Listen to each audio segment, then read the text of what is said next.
What's going on, everyone? It's time for another horror thriller film review. Today we're going to talk about a film called Die Sister Die.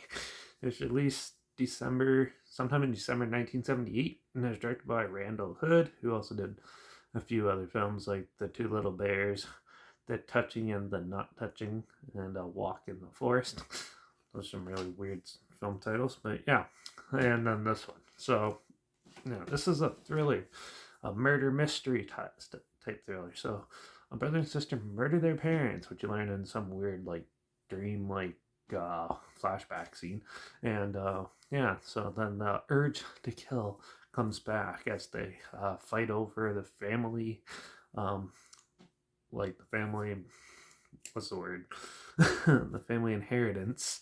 And yeah, so they fight over it. So they try to kill each other, and with the help of Nanny and family friends and stuff.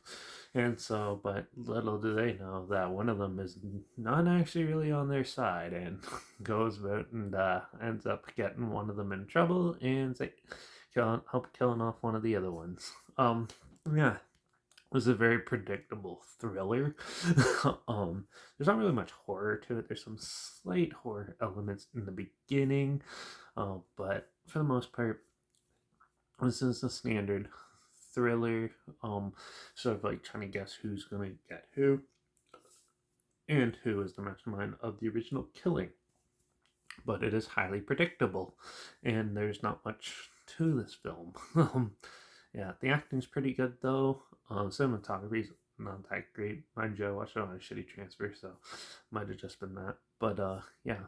But overall, the whole film was just standard. It was okay. Like, there wasn't really much going on throughout the whole film. It was mainly bickering, and then when some odd stuff when they try to kill the siblings try to kill each other and stuff, it gets super predictable and not really interesting. The ending has they try to do an interesting twist, but it didn't really work out that way, and it kind of just abruptly ends.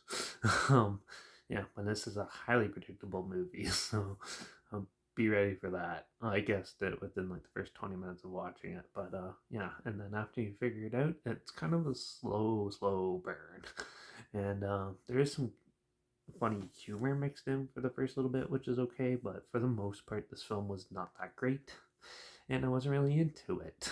So, there's not much else really to say about it. So, I'm gonna give Die Sister Die a 1.5 out of 5, only because the acting was good and there's some amusing humor at the beginning. But for the rest of the film, it dragged and dragged, and it wasn't really worth the time. So, yeah, but if it sounds like something you might be interested in, there's a link down below, like always. Also, link down below is my Instagram, which I always post clips of films and review in the future on my story. I usually have the film title hashtag, subgenre film, and the hashtag, so you're aware of it. And my Letterbox is also linked down below. Derek P Reviews. That's where I post my first star rating right after watching the film. So follow me on one of those two platforms. Stay in loop with this channel. Like this video, share it so more people are aware of it. Comment your opinions of the film down below if you have any. And also, if you have any other films or film franchises in any genre that I want to hear my opinions on in the future, comment those down below. I'll try my best to get to them as soon as I can and if I can find them.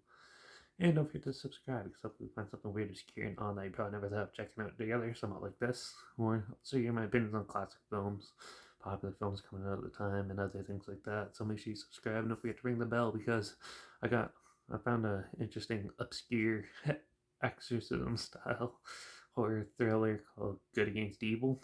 So I'm probably gonna check that one out for the next review. So make sure you tune in for that, ring that bell, and watch out for all those killer siblings out there killing off their families. And I guess I'll see you all in the next review. Hopefully, it's a little better and I can talk about it more.